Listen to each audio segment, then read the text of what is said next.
At KLA, we help you not only gain knowledge, but also experience it. KL deemed to be university. అమెరికాలోని Washington రాష్ట్రంలో భారతీయ దంపతులకు సంబంధించిన ఒక విషాద ఘటన ఇప్పుడు సంచలనంగా మారింది. పెళ్లైన కొద్ది నెలలకే తెలుగు యువతి అనుమానాస్పద పరిస్థితుల్లో మృతి చెందగా దాదాపు 9 నెలల దర్యాప్తు అనంతరం ఆమె భర్తను పోలీసులు అరెస్ట్ చేశారు. బెల్లెవ్యూ నగరంలో నివసిస్తున్న 30 ఏళ్ల భారతీయ సాఫ్ట్వేర్ ఇంజనీర్ అవినాష్ నాన్నేపై తన 27 ఏళ్ల భార్య రాజితా సబ్బినేని హత్యకు పాల్పడినట్లు ఫస్ట్ డిగ్రీ మర్డర్ కేసు నమోదు చేశారు.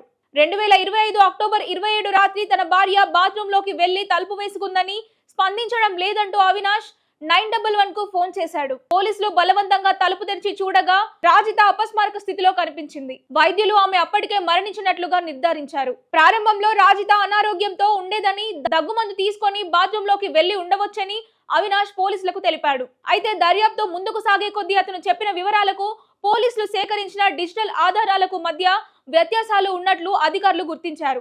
ఘటనకు ముందు విష పదార్థాలకు సంబంధించిన ఇంటర్నెట్ సెర్చ్లు చేసినట్లు, అలాగే ఘటన జరిగిన సమయంలో భారత్ లో ఉన్న ఓ మహిళను 4 సార్లు ఫోన్ చేసినట్లు కాల్ రికార్డులు చూపిస్తున్నాయని ప్రాసిక్యూషన్ కోర్టుకు తెలిపింది. దాదాపు 9 నెలల విచారణ అనంతరం జూన్ 27, 2026న అవినాష్ ను పోలీసులు అరెస్ట్ చేశారు. ప్రస్తుతం అతడు $5 మిలియన్ బెయిల్ పై కింగ్ కౌంటీ జైల్లో ఉన్నారు.